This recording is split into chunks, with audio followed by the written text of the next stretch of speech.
Các bạn thân mến, lúc này thì đội tuyển Indonesia đang rất ráo riết để chuẩn bị cho vòng loại thứ 3 World Cup 2026. Và mới đây, theo thông tin chúng tôi có được, đội tuyển Indo đã nhập tịch thêm 6 cầu thủ nữa để chuẩn bị cho vòng loại thứ 3. Và có thể thấy là ngay tại nội bộ của đội tuyển Indonesia thì các cầu thủ nhập tịch cũng đang phải cạnh tranh nhau rất khốc liệt, chứ đừng nói là các cầu thủ nội. Media Vietnam sebut timnas Indonesia susah kalahkan Bahrain, ungkit kekalahan telak 10-0. Tetapi ingat, kita ni takkan sama dengan Philippines ataupun dengan Indonesia. Mereka punya banyak pemain warisan yang boleh mereka pilih. Kualiti dan kuantiti. Kita ni very limited. Dan banyak daripada portal tu mengatakan ada kita FM tak push. Banyak yang fake. Dan counsel saya Christopher Rush yang memantau perkara ni telah melihat yang reason ini pun, pemain ni pun bila kita PM dengan dia pun dia tak jawab. Naturalisasi Malaysia gagal total, pemain bintang malah pilih gabung timnas Indonesia.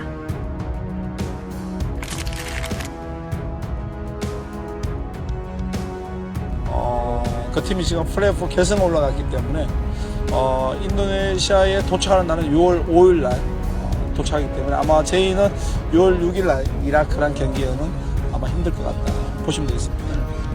Shin Tae-yong panggil 26 pemain timnas Indonesia di kualifikasi Piala Dunia 2026.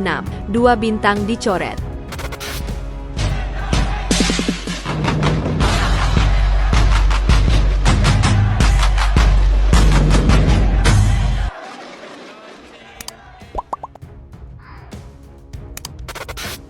Media Vietnam sebut timnas Indonesia susah kalahkan Bahrain, ungkit kekalahan telak 10-0.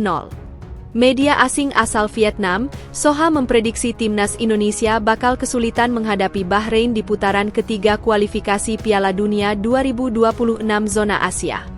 Bicara soal pertandingan melawan Bahrain, timnas Indonesia memang memiliki memori kelam saat dibantai 10-0 dalam kualifikasi Piala Dunia pada 29 Februari 2012 silam. Kekalahan telak itu terjadi karena bobroknya sepak bola Indonesia yang kala itu terdapat 2 federasi. Bahkan sempat terbentuk 2 timnas. Adapun, tim yang dibantai Bahrain saat itu bukan representasi skuad terbaik. Terlepas dari kekalahan memalukan tersebut, saat ini banyak pihak optimis timnas Indonesia mampu memberi perlawanan sengit, bahkan mengalahkan Bahrain. Namun, tidak dengan Soha. Media asal Vietnam itu justru memprediksi anak-anak asuh Shin Tae-yong bakal kesulitan mengalahkan Bahrain, sekalipun saat ini telah diperkuat banyak pemain naturalisasi, terbaru Mees Hilgers dan Eliano Reijda.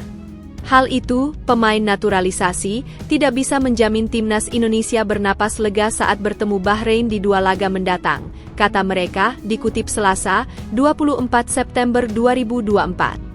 Hal tersebut mereka katakan lantaran dalam putaran kedua kualifikasi Piala Dunia 2026, Bahrain berhasil nangkring di posisi kedua grup H dengan koleksi 11 poin dari 6 pertandingan.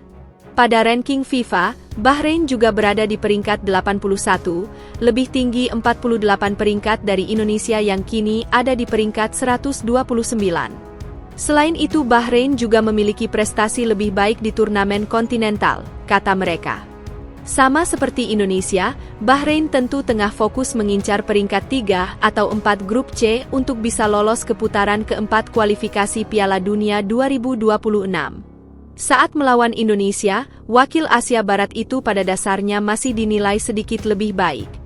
Para pemain Indonesia memang ingin membalas Bahrain setelah kekalahan bersejarah 0-10, sekaligus membangkitkan harapan untuk terus melaju di kualifikasi Piala Dunia, lanjutnya. Namun, jika Bahrain bermain sesuai kekuatan sebenarnya, pelatih Shin Tae-yong dan anak asuhnya dipastikan akan menghadapi banyak kesulitan dan mungkin akan merasakan buah pahit, demikian Soha.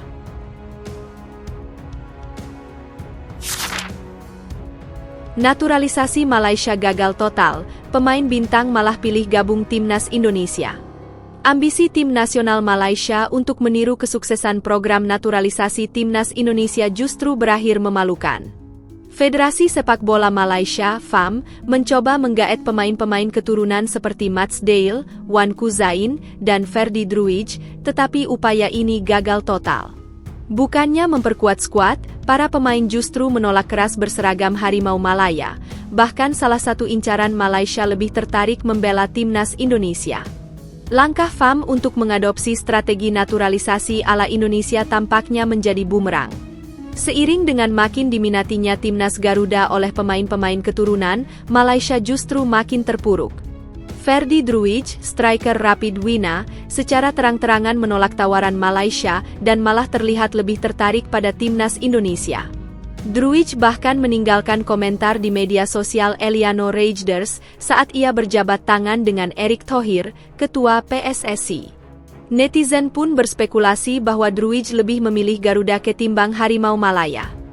Tak berhenti di Druij, beberapa pemain lain yang diincar Malaysia juga menolak dengan tegas. Naim Garcia dan Ethan Weatle, dua nama yang diharapkan bisa memperkuat skuad Malaysia, menolak tawaran FAM meskipun mereka memiliki garis keturunan Malaysia. Josh Brownhill, yang sempat dikabarkan akan menjadi pemain termahal di Asia Tenggara, juga belum memberikan sinyal positif untuk membela Malaysia.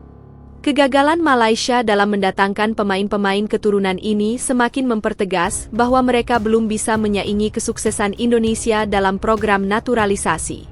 Di saat Indonesia sukses mendatangkan pemain-pemain bintang seperti Mees Hilgers dan Eliano Rajders, Malaysia justru sibuk ditolak oleh para pemain incaran mereka. Meskipun sempat meraih peringkat 131 FIFA pada 10 September 2024, unggul satu tingkat dari Indonesia yang berada di posisi 132, kesuksesan Malaysia hanya sementara. Beberapa pekan kemudian, Indonesia melesat ke peringkat 129 berkat performa luar biasa di kualifikasi Piala Dunia 2026. Shin Tae-yong dan pemain naturalisasi timnas Garuda berhasil menahan imbang dua raksasa Asia, Australia dan Arab Saudi, dalam fase grup ronde ketiga.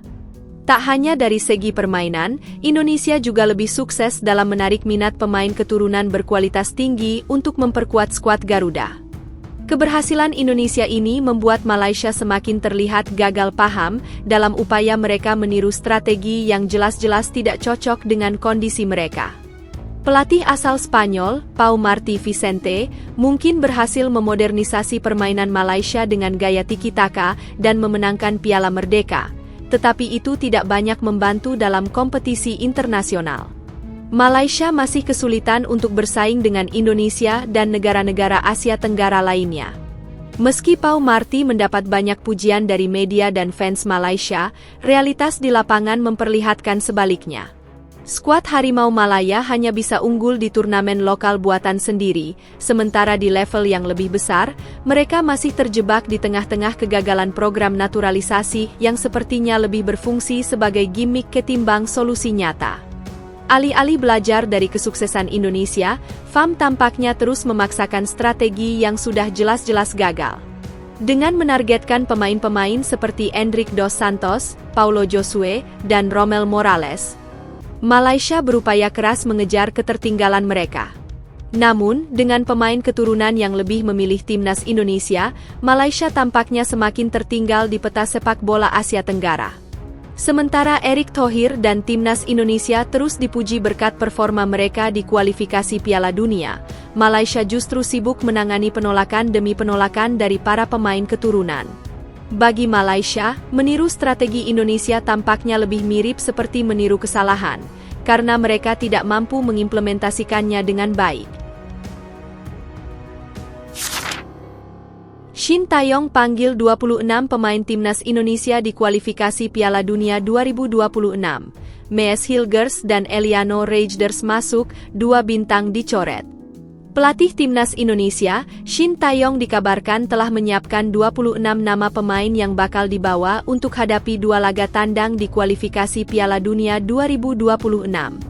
Seperti diketahui, timnas Indonesia akan segera mempersiapkan diri untuk lakoni laga lanjutan kualifikasi Piala Dunia 2026 putaran ketiga bulan depan. Dari jadwal yang ada, skuad Garuda bakal menghadapi Bahrain pada matchday ketiga di Bahrain National Stadium, Kamis, 10 Oktober 2024 mendatang. Kemudian 5 hari berselang, anak asuh Shin Tae-yong akan bertemu Cina di Qingdao Youth Football Stadium. Jelang 2 pertandingan berat tersebut, Shin Tae-yong dikabarkan sudah menyiapkan sejumlah nama yang bakal jadi tumpuan skuad Garuda. Kabar tersebut disampaikan Kepala Badan Tim Nasional (BTN) Sumarji saat ditemui awak media di Stadion Utama Gelora Bung Karno, Jakarta. Dari total 26 pemain tersebut, kemungkinan besar sang calon naturalisasi baru yakni Mees Hilgers dan Eliano Reijnders bakal bisa bergabung. Pasalnya, kedua pemain keturunan berdarah Indonesia Belanda itu tinggal menjalani beberapa tahap lagi untuk bisa memakai jersey timnas Indonesia. Mees Hilgers dan Eliano Reijnders pun akan mengambil sumpah setia warga negara Indonesia (WNI) di Kedutaan Besar Republik Indonesia (KBRI) Belanda pada 30 September 2024. Karenanya, PSSI bakal mengusahakan proses naturalisasi Mees Hilgers dan Eliano Reijnders rampung sebelum batas pendaftaran pemain timnas Indonesia ke AFC untuk melawan Bahrain dan Cina ditutup. Selain ketambahan 2 naturalisasi anyar, timnas Indonesia juga bakal kehilangan beberapa pemain akibat cedera. Masih dari keterangan Sumarji, disebutkan bahwa ada 2 pemain timnas Indonesia yang saat ini alami cedera. Namun Sumarji menjelaskan bahwa mereka masih bisa dipanggil buat kualifikasi Piala Dunia 2026 lantaran cedera tersebut merupakan cedera lama. Sampai saat ini yang masuk ke kami itu ada 2 pemain yang cedera.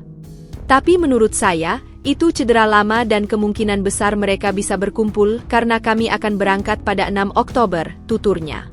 Dari penjelasan di atas, kemungkinan daftar pemain yang dibawa Shin Tae-yong nanti masih sama seperti 2 laga awal kontra Arab Saudi dan Australia. Para pemain keturunan macam Martin Paes-Jai Itzes, Kelvin Verdong, Tom Haye, hingga Ragnar Oratmangoen dipastikan masih jadi tumpuan. Sedangkan untuk pemain lokal, Hernando Ari, Asnawi Mangkualam, Rizky Ridho, Marcelino Ferdinand hingga Witan Sulaiman diprediksi masih dipanggil. Jika bukan karena cedera maka pemain yang dimaksud kemungkinan paling dekat untuk dicoret oleh STY adalah Egy Maulana yang digantikan Eliano dan Muhammad Ferrari yang digantikan Mees Hilgers.